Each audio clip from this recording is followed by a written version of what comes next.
Some lessons are better lived than learned. Pain is the greatest motivator. Correct. And experience is the greatest teacher. The hardest thing is, can you come out here from nothing and be greater than what you was before?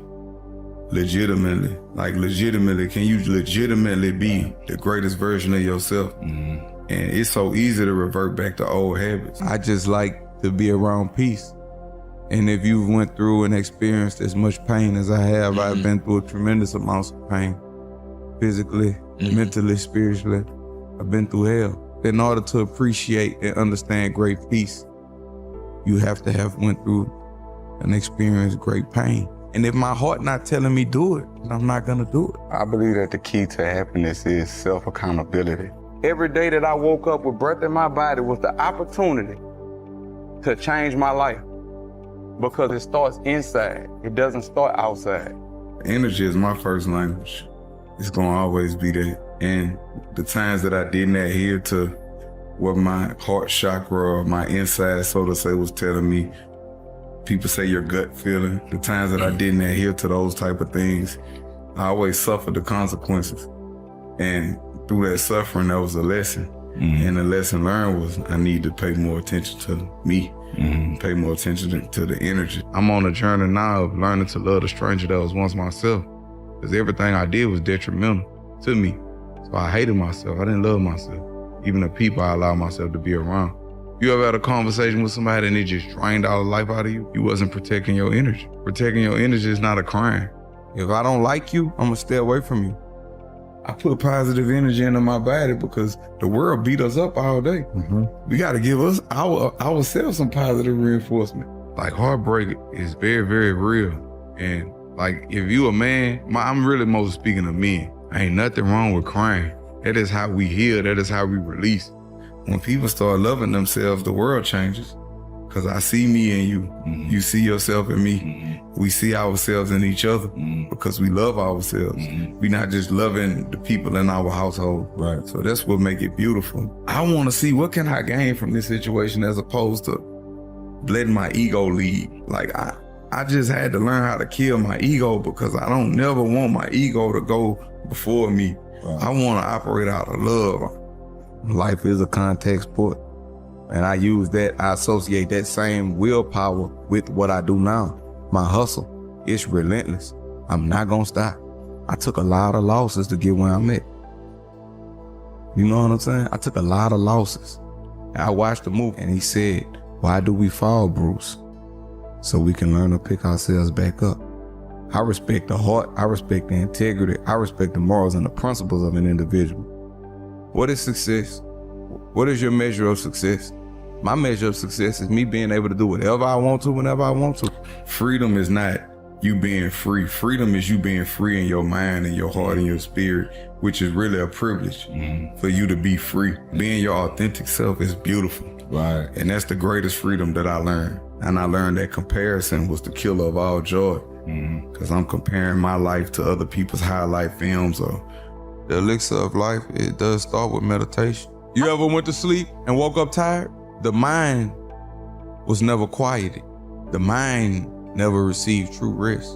And I ain't trying to sound like no philosopher, no prophet or nothing, but I'm not happy, but I am at peace right now. I'm talking about pure peace. A lot of people can't be alone with themselves. They can't. Right. I can be alone with myself. I don't need to talk to nobody or nothing. I can talk to myself and figure it out. A lot of people don't want to face themselves. Right. And that's an act of valor. That's commendable.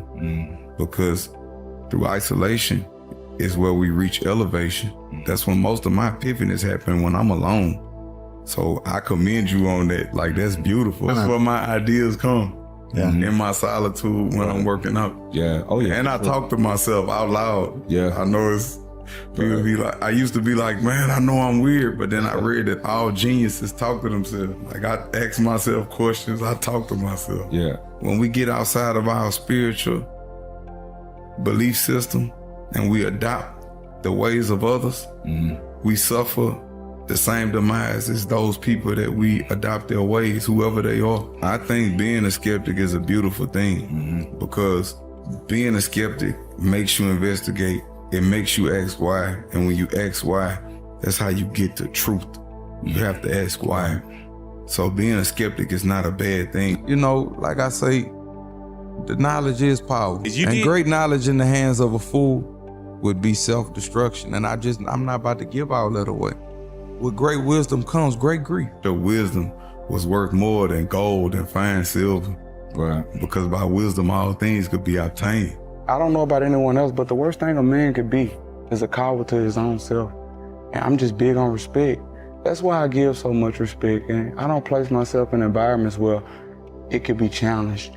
I love you, but I love me more. I'm on my mission. I know my mission now, and I fell in love with that mission. When a man meets his mission, he and his mission become one. I've just found a way to deal with depression in a way that makes me happy. Right. As far as finding my gratitude. When you always living to please others, you gonna always be in a constant state of depression because you never doing nothing for you. When you start doing things for you to make you happy, then you can make somebody else happy because you're happy. I believe that you either learn fast or you die young. You know, in a room full of clowns, man, I can't be part of the circus, man. When you entertain a clown, you become part of the circus. It's not a race. Right. It's not a destination, it's a journey. It's your life. It's about feeling good.